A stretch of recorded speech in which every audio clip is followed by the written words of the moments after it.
스스로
지난 주간에 제가 참 좋은 책을 하나 만나서 읽게 되었습니다.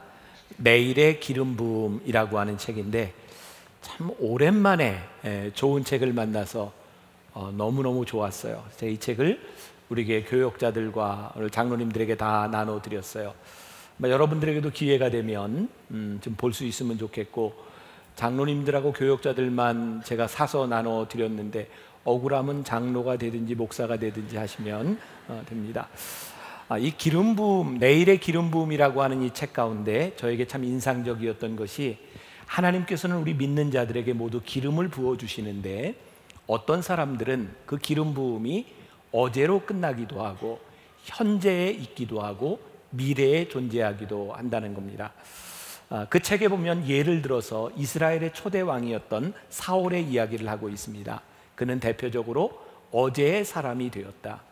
그가 하나님 앞에 기름 부음을 받을 때 그는 참 괜찮은 사람이었습니다. 겸손했고 예언을 하며 하나님 앞에 쓰임받을 만한 사람이었어요. 근데 어느 날부터인가 그가 하나님을 떠나게 되었고, 그는 하나님을 떠나서 다윗을 보게 되었을 때 그를 시기하게 되었고, 그의 질투로 말미암아 다윗을 죽이려고 합니다. 신기한 것은 그가 하나님 앞에 버림을 받았음에도 불구하고 20년 동안 더 왕위에 있었다는 사실입니다. 이 켄달이라고 하는 사람은 이 책에서 이런 말을 합니다. 하나님이 우리를 부르셔서 우리를 쓰시고 우리가 하나님 앞에 버림을 받을지라도 우리는 어느 정도 그 자리에 있을 수 있습니다. 자기도 그 자리가 적합한지 알기도 하고 사람들도 그렇게 합니다. 그러나 하나님은 아십니다. 무서운 것은 시간이 지났을 때 그는 버림받은 사람, 그는 과거의 사람이 되었다는 것입니다. 저는 오늘 이 맥주감사절을 지나면서 오늘 우리들이 부르신 이곳에서라고 하는 말씀을 함께 나누면서 오늘 여러분들에게 주어지신 기름 부음이 무엇인지, 무엇이 여러분들에게 임한 은혜인지, 그 기름 부음 받음으로 인해서 우리들에게 주신 사명은 무엇인지, 혹시 우리가 과거의 사람이 되지는 않았는지, 이런 말씀을 함께 나누려고 합니다. 설교를 준비하며 읽었던 어떤 이야기입니다. 어느 날 예수님의 제자 가운데 하나였던 마가가 꿈을 꿉니다. 꿈속에서 예수님이 힘겹게 십자가를 지고 가시는 장면을 보게 됩니다. 제자 마가는 예수님에게 달려가서 예수님께 이렇게 말합니다. 주님, 제가 주님의 십자가를 대신 지겠습니다. 예수님은 아랑곳하지 않고 계속해서 십자가를 지고 가십니다. 마가는 예수님께 다가가서 다시 한번 얘기합니다. 주님, 제발 제가 주님의 십자가를 지게 해주세요. 예수님은 묵묵히 걷다가 따라온 마가를 향해 이렇게 말씀합니다. 마가가 따라왔던 그것을 손가락질하면서, 형제여, 이것은 내 십자가니 내가 조금 전에 내려놓은 너의 십자가를 지어라. 마가는 뒤로 돌아가 자기가 내려놓았던 십자가를 지고 주님을 따라갑니다. 주님을 따라가서 보았을 때 놀랍게도 주님의 어깨 위에 있었던 무거운 십자가가 사라져버린 것을 보게 됩니다. 주님의 십자가가 어디에 갔습니까? 예수님은 마가를 바라보며 이렇게 말씀하십니다. 형제여, 내가 사랑으로 내 십자가를 질 때 바로 내 십자가를 지는 것이나 다름이 없느니라. 오늘 우리들에게 중요한 것은 오늘 우리를 부르신 그 자리에서 우리가 감당해야 될 것과 우리들이 져야 할 십자가를 지고 있느냐는 것입니다. 사실 제가 오늘 본문 말씀을 가지고 설교를 준비하면서 처음 잡았던 제목은 생긴 대로 살기였습니다. 네, 써놓고 보니까 조금 품위가 좀 떨어지는 것 같아서 제가 제목을 부르신 그곳에서라고 잡아보았는데, 제가 정말 하고 싶은 이야기는 생긴 대로 살자는 거예요. 우리들이 그냥 막 살자고 하는 것이 아니라 우리의 있는 모습 그대로 우리를 부르신 그 부르심의 현장에서 우리는 무엇인가, 이것을 물어야 하지 않겠는가. 사람들은 살아가는 자기들의 방식이 있습니다. 어떤 사람들은 상대방이 나와 같았으면 좋겠다라는 것을 요구하기도 하고, 어떤 사람은 내가 가지지 못한 것을 가진 그 사람을 바라보며 부러워하기도 합니다. 하나님께서 우리를 다 부르셨는데 문제는 우리를 똑같은 자리에서 똑같은 상황에서 부르신 것이 아니라는 것이죠. 고린도 교회에도 이런 동일한 문제로 교회 안에 문제와 갈등이 존재했어요. 어떤 사람은 할례를 받고 유대인으로 살아가다가 예수님을 영접하게 되었고, 어떤 사람은 이방인으로 살다가 예수님을 영접합니다. 유대인들은 할례를 받은 사람이고 이방인들은 할례를 받지 않은 사람입니다. 어떤 사람은 자유인으로 살아가다가 불리움을 받고, 어떤 사람은 종으로 살다가 불리움을 받습니다. 그래서 사람들 사이에 이런 논쟁이 있었던 것 같아요. 내가 불림받은 자리와 내가 불림받은 자리가 틀린데 네 신앙을 보니 나와 좀 같아야 되지 않겠는가라고 하면서 내 신앙을 요구하는 사람도 있었고, 그 사람의 모습이 너무너무 부럽게 생각되는 사람도 있었던 것 같아요. 마치 오늘 여기에 있는 우리들의 모습처럼 말이죠. 그래서 사도 바울은 오늘 본문 말씀 20절에서 이렇게 말씀합니다. 같이 한번 봉독해 볼까요? 각 사람은 부르심을 받은 그 부르심 그대로 지내라. 사도 바울은 이야기합니다. 너희들을 부르신 그 부르심 그대로 지내라. 종종 우리는 교회에서 좀 잘못된 전도의 형태를 보게 됩니다. 전도는 하나님의 말씀을 전하는 것임에도 불구하고 우리는 우리가 살아왔던 믿음의 전통과 내 습관, 내 삶을 전도라고 착각하는 경우가 있는 것 같아요. 제가 만나교회가 여기 들어서기 전 92년 후반부에 임해천 동신상가에서 교인들 몇몇과 함께 개척교회를 시작했었습니다. 그때 그 교회를 이렇게 지나가다 보면 늘 길가에 플래카드가 이렇게 걸려 있었어요. 아마 그 당시 살았던 분들은 기억하시는지 모르겠어요. 교회 이름은 이야기 안 합니다. 그런데 그 교회에 이렇게 붙여져, 여러분 우리 목사님 설교 한번 들어보세요. 그게 교회의 플래카드였습니다. 저는 그때 그런 생각을 했어요. 저건 아무래도 어떤 개인이 목사님이 좋아서 걸어놓은 것 같지는 않고 아마 교회가 교회 홍보 차원에서 저걸 걸어놓았던 것 같아요. 그때 제 마음, 저건 전도가 아닌데, 교회를 홍보하는 것이 될 수는 있지만 저것이 전도는 아닌데, 우리 목사님 설교 한번 들어보세요 라고 하는 것이 내가 그 목사님의 설교가 좋아서 내 마음에 들 수는 있지만 그 설교를 듣지 않는 사람이 잘못된 것은 아닌데 왜 굳이 내가 듣고 있는 설교를 다른 사람도 들어야 된다고 생각을 할까? 저는 여기 만나교회를 다니는 여러분들이 이 만나교회를 정말 좋은 교회로 생각하고 있는 줄 저는 믿어요. 네, 조금 제가 오버한 것 같아요.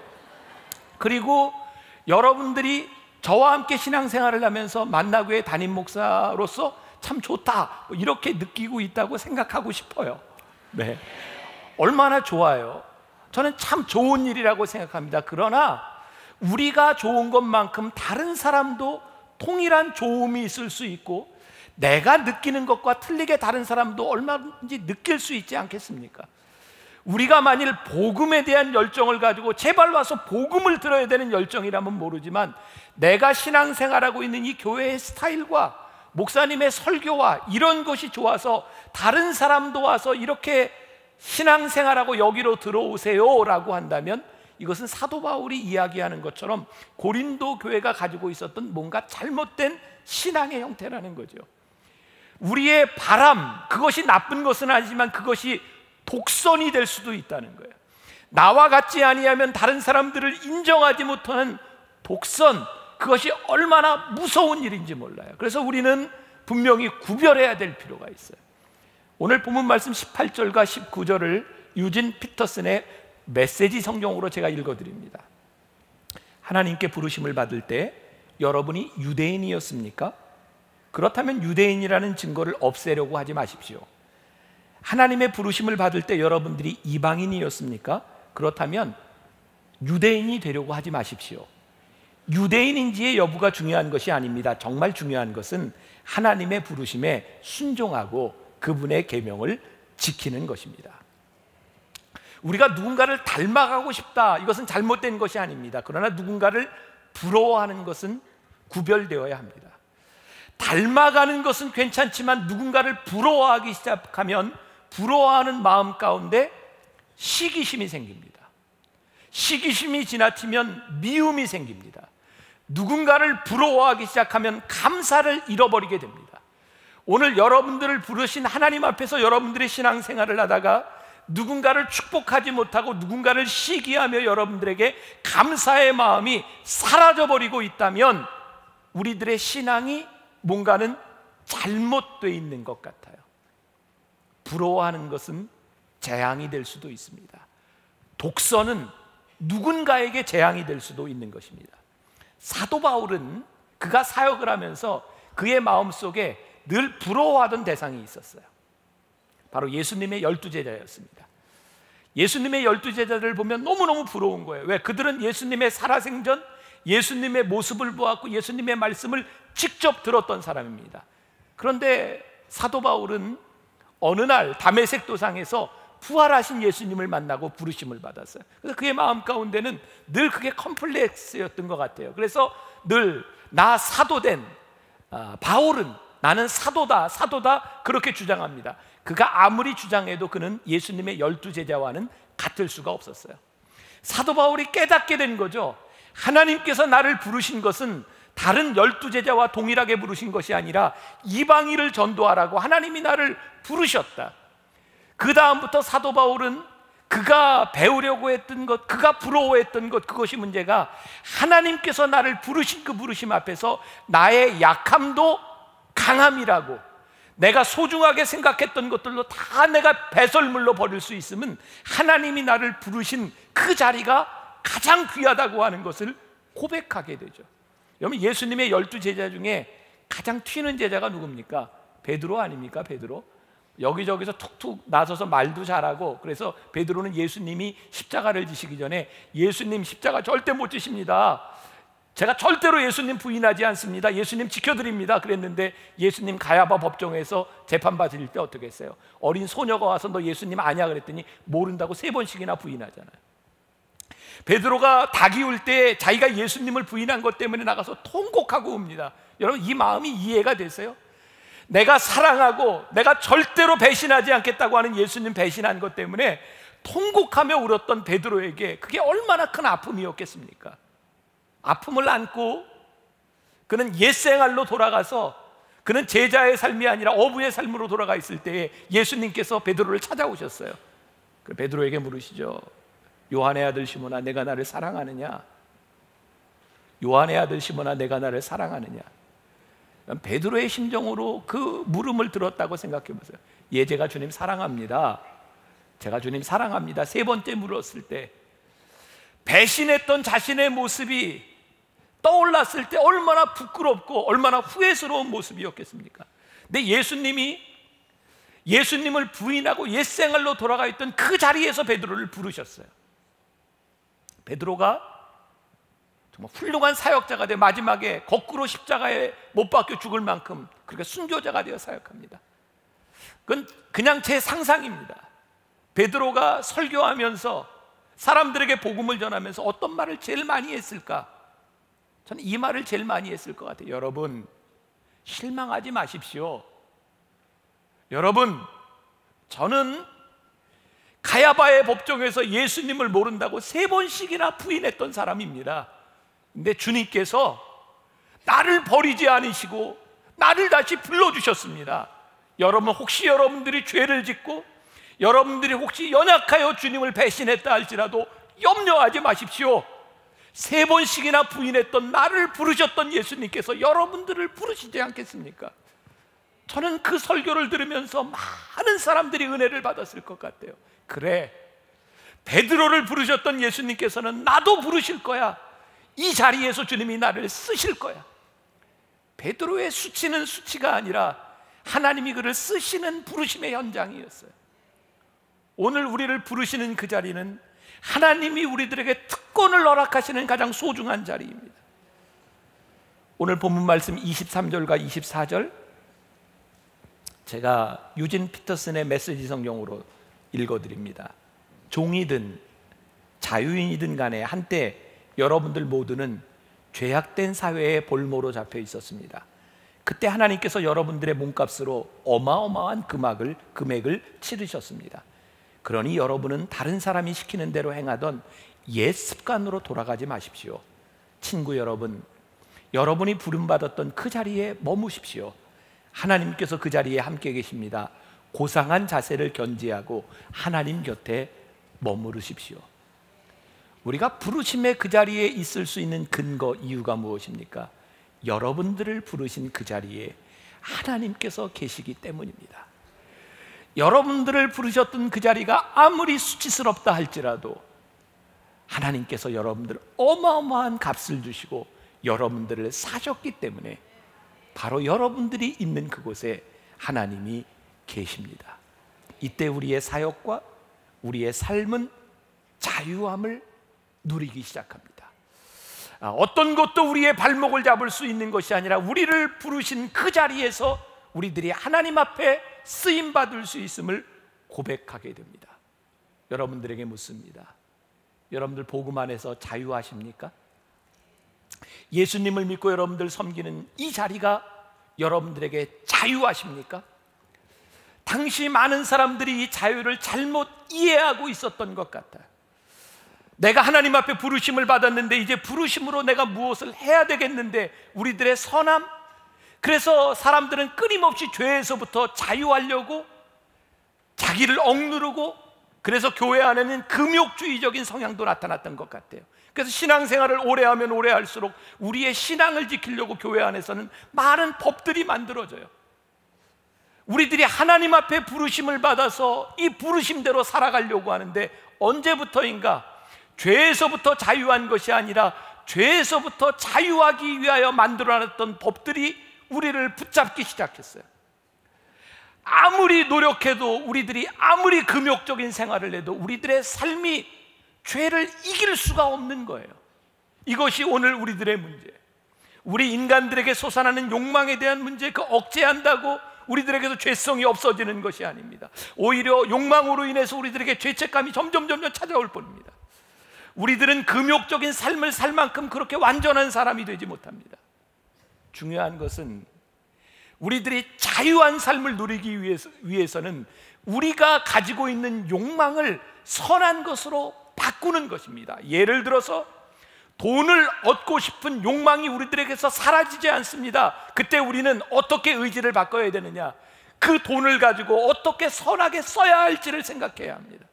우리들 속에 있는 성욕, 인간이 가지고 있는 성욕의 문제가 해결되지 않습니다. 그래서 우리는 결혼의 제도 가운데서 우리들이 성욕을 잘 쓸 수 있도록 해야 되는 것입니다. 우리가 가지고 있는 명예욕, 절대로 해결되지 않습니다. 그래서 우리들이 하나님 앞에 우리들이 주시는 명예를 하나님 앞에 어떻게 영광스럽게 쓸 수 있는가를 생각해야 합니다. 우리의 의지가 욕망을 억제하는 것이 아니라 선한 의지로 바뀌어져야 하는 것입니다. 자유, 저는 여러분들에게 한 가지 이런 말씀은 드릴 수 있을 것 같아요. 저는 목사로서 살아가면서 참 자유합니다. 저와 만나는 목사님들이 저를 참 부러워해요. 그래서 저에게 붙여준 별명이, 김병삼 목사님은 자유로운 영혼이야. 너무너무 자유로워요. 종종 교인들이, 아니면 사람들이 저에게 얘기합니다. 목사님, 저희 집이 여기 9층이거든요. 교회에서 살면 불편하지 않아요? 저는 안 불편한데. 안 불편해. 진짜 안 불편해요. 진짜 안 불편해요. 왜? 전 너무너무 편해요. 가깝잖아요. 비가 오나 눈이 오나 우산 쓸 일도 없어요. 너무너무 좋아요. 근데 뭘 불편하다고 생각하면 이 교회 안에서 교인들을 만나는 것이 목회자가 불편하다고 생각하는 거예요. 만일 제가 여러분들을 만나는 제 모습과 만나지 않을 때의 모습이 다르다면 불편합니다. 그러나 그 모습이 동일하다면 불편할 이유가 없지 않겠습니까? 저는 그렇게 생각해요. 내가 생긴 대로 사는 것만큼 밖에는 목회를 못한다. 내가 생긴 것만큼, 내가 살아가는 것만큼 설교할 수밖에 없지 않겠는가? 만일 우리들이 내 욕망을 감추며 살아간다고 하면 우리들에게 이 자유함이 어떻게 있을 수 있겠는가? 저는 가능하면 이렇게 있는 대로 생긴 대로 살려고 노력을 많이 하는데, 오래전입니다. 저희 교회 시청각 선교위원회가 저한테 현충일에 같이 야유회를 가자 그랬어요. 제가 미국에서 돌아온 지 얼마 안 됐을 때입니다. 야유회를 간다 그래서 제가 여름이니까 선글라스도 끼고 반바지를 입고 샌들을 신고 딱 나타났는데 깜짝 놀랐어요. 교인들이 다 긴 바지를 입고 이렇게 나타났는데 아마 저하고 가서 그랬는지 원래 그런 건지 모르겠지만 저는 굉장히 당황스러웠어요. 이거 내가 뭔가 잘못된 거 아닌가. 저는 뭐 이 근처에서 운동을 할 때 테니스를 칠 때도 그렇고 피트니스를 할 때도 그렇고 가까운데 싼 데 찾아서 갑니다. 근데 목사님들이 되게 그런 데 가서 교인을 만나면 불편하지 않냐고, 왜 불편해야 되냐고. 제가 처음에는 수영장도 여기 누코아에서 수영을 했는데 전 뭐 자유로운 영혼이니까 수영장에 갔어요. 자유롭게 수영하는데 그 다음에 들리는 얘기가 저는 자유로웠는데 거기 있는 교인들이 자유롭지 않아서 다 잠수를 탔대요. 그 제가 수영장은 안 가요. 그리고 앞으로도 안 갈 거예요. 수영장은. 저는 자유로운데 저 때문에 자유롭지 못한 사람들이 있어서 안 가요. 제가 여러분들에게 뭘 이야기하려고 하는가? 하나님이 우리를 자유로 부르셔서 우리를 부르신 그곳에서 우리들이 살도록 하셨는데 우리들이 자유를 사용할 수 있는데 성경은 우리들에게 네 마음대로 사용하라 라고 말씀하신 것이 아니라 유익을 위해서 쓰라는 거예요.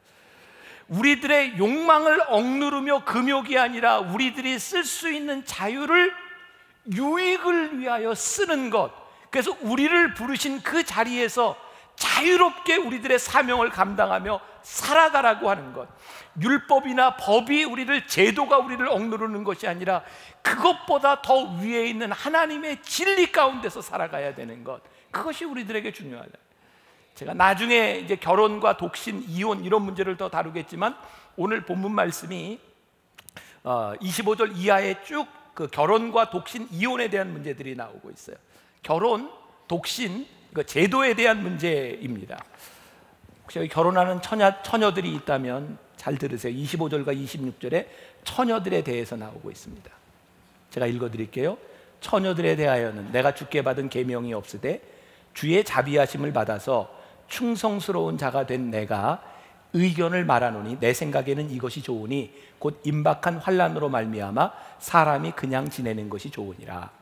자, 이 말 오해하지 말고 잘 들으세요, 처녀들. 이것은 주님의 말씀이 아니래요. 사도 바울이 이것은 주님이 내게 주신 말씀이 아니라 내가 목회를 하면서 너희들에게 하는 말이다.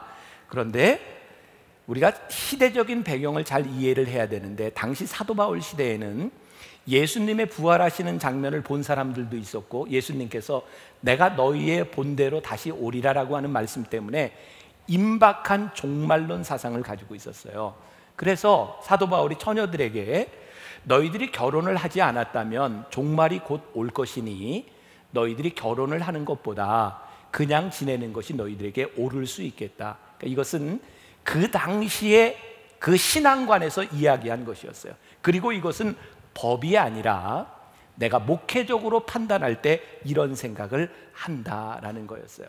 아마 사도 바울이 볼 때 그 당시에 처녀들에게 어떤 것이 너희들의 삶에 가장 진실되고 너희들에게 필요하냐를 이야기했던 것 같아요. 한 가지 분명한 것은 우리들의 신앙은 우리들이 지금까지 오면서 우리를 흔들어 놓았던 이단들의 특징을 보면요, 지난번에 있었던 홍해선 전도라는 사람부터 거슬러 올라가서 다미선교회나 그전에도 수없이 많은 이단들이 있었어요. 대부분의 이단들은 뭘 이야기하냐면 종말론을 이야기합니다. 왜? 사람들은 심판과 죽음을 제일 무서워하기 때문에 쉽게 오죠. 하나같이 그들의 특징이 뭐냐면 종말이 이 말이니 너희들이 재산을 다 팔아다가 모아서 같이 살자든지 재산을 바치라든지 아니면 여기에 종말이 임할 거니까 같이 이렇게 피해 가자든지 그런 이야기들을 해요. 여러분, 성경은 우리들에게 종말이 온다고 특별한 일을 하라고 말씀하지 않습니다. 종말이 올 때에 너희들이 속한 그 자리에서 끝까지 너희의 최선을 다하라는 거예요. 너희들이 결혼했으면 종말이 와도 너희에게 맡겨주신 그 가정을 위하여 너희들이 최선을 다하고 섬기라고 말씀하시지 가정을 떠나라고 말씀하시지 않아요. 성경은 우리들에게 우리를 부르신 그 자리에서 내가 어떻게 살았는가를 물으시겠다는 거예요. 27절과 28절 말씀 잘 들으세요. 내가 아내에게 매였느냐? 노이기를 구하지 말며 아내에게서 노였느냐? 아내를 구하지 말라. 그러나 장가가도 죄 짓는 것이 아니요 처녀가 시집가도 죄 짓는 것이 아니로되 이런 것들은 육신의 고난이 있으리니 나는 너희를 아끼노라. 혹시 여러분들 중에 아내에 매여 있는 분들 노이기를 구하지 마세요. 아내에게서 노인분, 이건 뭐 이혼과 사별 이런 것들을 얘기하는 거죠. 아내를 구하지 말라. 이 말씀도 역시 종말론에 근거한 그 사정을 이야기하는 것이요. 그러면서 이야기하기를 처녀가 시집가도 남자가 장가가도 죄 짓는 것이 아니니라. 중요한 것은 우리를 부르신 우리의 부르심 가운데서 결혼도 진지하게 생각하라는 거예요. 자, 32절과 34절. 너희가 염려 없기를 원하노라. 장가가지 않은 자는 주의 일을 염려하여 어찌하여야 주를 기쁘시게 할까 하되 장가간 자는 세상 일을 염려하여 어찌하여야 아내를 기쁘게 할까 하여 마음이 갈라지며 시집가지 않은 자와 처녀는 주의 일을 염려하여 몸과 영을 다 거룩하게 하려 하되 시집간 자는 세상을 염려하여 어찌하여야 남편을 기쁘게 할까 하느니라. 그래요? 네. 시집을 가고 장가를 가면 우리들에게 책임이 생깁니다. 여러분들이 결혼을 했으면 여러분들이 신앙생활만 잘해야 되는 것이 아니라 여러분들의 가정에 충실해야 합니다. 그렇기 때문에 당시 종말론 사상에서는 이제 종말이 곧 올 터인데 너희들이 남편과 아내를 잘 대해주기 위해서 이 종말을 준비하지 못하면 안 되겠다, 이런 의도에서 이야기를 하고 있는 거죠. 주의 일을 하는데 결혼하지 않는 것이 너희에게 더 도움이 되겠다, 그런 차원에서 말씀을 하고 있는 거죠. 실제로 지금 선교지에 나가 있는 선교사님들을 쭉 이렇게 조사한 통계에 보면 결혼하지 않은 분들이, 혼자 사는 분들이 선교에 성공하는 율이 훨씬 더 높습니다. 그 중에 60% 이상이 여자입니다. 혼자 사는 여자. 전 이 부분에 대해서 전적으로 인정합니다.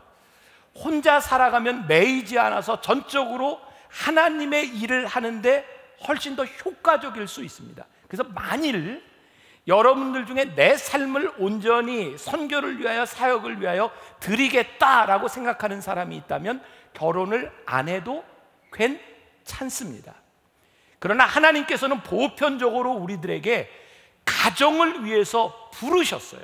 그러니까 나에게 특별한 소명이 없는 이상은 우리들이 결혼을 하는 것이 자유로운 일이고 내 가정을 우리들이 책임지고 살아가는 것이 옳은 일입니다. 그러나 혼자 사는 것이 잘못된 일은 아니다. 제가 이제 개를 키우다 보니까 개소리를 이제 자꾸 하게 되는데, 요즘 이렇게 개를 키우는 사람들이요, 문제가 뭐냐면 개를 키우는 게 아니라 개에 매이는 경우를 봐요. 개를 키우다 보니까 이 개를 놓고 잠시 어디 가는 것, 그것들 때문에 참 힘들어요. 개는 키울 수는 있으나 여러분들의 사역과 여러분들의 삶과 여러분들의 소명이 개에 매여 있다면 잘못된 것입니다. 여러분, 우리들이 집을 잘 짓고 아름답게 인테리어를 하고 살아가는 것 틀린 일이 아닙니다. 왜? 하나님이 우리들에게 주신 축복일 수 있어요. 그러나 우리들이 집을 너무 잘 져놓고 깨끗하게 져놓음으로 인하여 그 집을 하나님의 나라와 유익을 위하여 쓰지 못한다면 그 집에 우리들이 매여 있는 것입니다. 만일 교회가 큰 건물을 짓고 좋은 시설을 내놓고 그 좋은 시설 때문에 이 교회 안에 들어와야 될 사람들을 들어오지 못하게 하고 교회의 사역이 방해를 받는다고 하면 그 교회 건물들과 교회 시설들은 옳은 것이 아닙니다. 우리들이 분명히 깨달아야 하는 것이 있습니다. 무엇이 유익이 되고 무엇이 하나님의 사역을 위하여 쓰임받고 있느냐, 이 문제에 있어서 우리들이 분명히 선을 그을 수 있어야 돼요. 결혼은 해도 되고 안 해도 되는 자유입니다. 그러나 우리의 자유로 우리들이 결혼을 했다면 그 결혼에 대한 책임을 하나님이 물으실 겁니다. 여러분들의 삶에 자유로 결정할 수 있는 분들이 참 많이 있습니다. 그러나 하나님께서 우리들에게 물으시는 책임에 대하여 우리들의 신앙적인 결단과 우리들의 삶이 필요한 것이죠. 제가 군에서 훈련을 받을 때 저희 내무반에는 신부님, 법사님, 목사님 세 그룹이 같이 훈련을 받았는데 정말 자존심 상하는 일인데 신부님들이 목사님들을 인격적으로 굉장히 무시합니다. 굉장히 그것 때문에 갈등들이 있었어요. 이유는 딱 한 가지입니다. 목사들은 결혼했다는 거예요. 그래서 무시해요. 그래서 저도 신부님들을 좀 무시했어요. 속으로. 아니, 어떻게 결혼하고 목회를 하냐고 하는데 저는 어떻게 결혼도 안 하고 목회를 하냐고. 저는 신부님과 수녀님들이 혼자 사시면서 가정에 얽매이지 아니하고 선교하고 그들의 삶을 드리는 헌신이 참 귀하다고 생각합니다. 그러나 만일 결혼을 한 목회자들을 향하여 그것 때문에 무시한다면 그것은 잘못됐다고 생각해요. 저는 목회를 하면서 저는 결혼을 일찍 했습니다. 만으로 24세 결혼을 했어요. 제가 목회지에 나가야 되는데 당신은 결혼을 안 한 목회자를 받지를 않아요. 왜? 총각으로 혼자 가면 교인들이 힘들어요. 반찬 해줘야지, 밥 해줘야지. 그러니까 결혼을 안 하면 교회들이 좋아하지를 않아요. 그래서 결혼 일찍 했어요. 결혼을 하고 제가 이제 27년을 지나는 동안 제가 정말 너무너무 감사하는 게, 결혼을 하고 아이를 낳으면서 아이를 낳는 부모의 마음과 우리 아이가 아파서 인큐베이터 속에서 중환자실에서 그 지내는 기간을 통해 안타까운 마음도 깨닫게 됐고요. 우리 아이들이 학교에 과정을 지나는 동안, 아이들이 수험생을 지나는 동안 이 시기가 얼마나 힘든 것도 알았고, 우리 아이가 군대 가야 될 때가 되니까 군대를 보내는 부모의 마음도 알게 되고, 그래서 저는 어떻게 결혼 안 하고 목회를 하지? 전 그런 생각이 들어요. 왜? 결혼은 하나님께서 저에게 주신 너무나 큰 선물이라는 거예요. 제가 하고 싶은 이야기, 결혼하지 않은 상태로 부르심을 받았으면 그 사역에 열심히 하세요. 결혼을 통해서 하나님이 우리를 부르심을 받았으면 우리들이 그것에 열심히 하세요. 그러나 규범으로 인하여 남을 정죄하거나 규범으로 인하여 독선적이 되지 않도록 하나님의 진리는 인간이 만들어 놓은 법보다는 위에 있는 것이에요. 가끔 우리 교인들이 그런 얘기해요. 만나교회에서 신앙생활하기가 참 어렵습니다. 어려운 이유는 대개 모든 교회들이 가면 해야 될 것과 말아야 될 것, 이런 규범이 확실한데 만나교회는 정확하게 뭐 해라 하지 말라 얘기해 주지 않는다는 거예요. 근데 저는 정말 여러분들에게 이거 하시오 하지 마시오 하면 편할 것 같아요. 여러분들도 편할 것 같아요. 그런데 우리들이 하고 하지 말라는 규범을 만들면 만들수록 우리는 자유함을 잃어버려요. 그리고 규범 속에서 율법적이 되어버려요. 힘들기는 하지만 여러분들이 말씀과 여러분들이 기도하며 여러분들의 삶이 어찌해야 될지를 여러분들이 결정해야 돼요. 여러분들은 자유로 부르심을 받았기 때문에 그래요. 부르심을 받은 그 자리에서 여러분들이 응답할 수 있어야 되기 때문에 그래요. 전 여러분들이 만나교회에서 신앙생활하는 동안 참 힘들 것 같아요. 근데 저는 그게 진리의 길이라고 생각해요. 우리를 부르신 그곳에서 우리들이 어떻게 응답하며 우리들이 살아가는가. 시간이 많이 지나갔네요. 제가 조금 요약을 하겠습니다. 고린도 교회의 복음이 전해지기 전 예수를 믿고 신앙생활하던 사람들에게 사도 바울이 권면합니다. 될 수만 있으면 가정을 잘 지키십시오.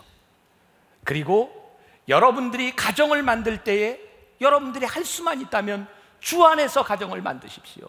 그러나 여러분들이 그렇게 하지 못했다면 여러분들에게 주어진 가정과 여러분들의 삶에 성실하십시오. 그것에 충실하십시오. 그것이 하나님이 원하시는 겁니다. 어떤 랩이라고 하는 사람이 길을 걷고 있는데 어떤 사내가 바쁘게 달려가더랍니다. 랍비가 사내에게 물었답니다. 여보시오, 어딜 그렇게 바쁘게 가시오?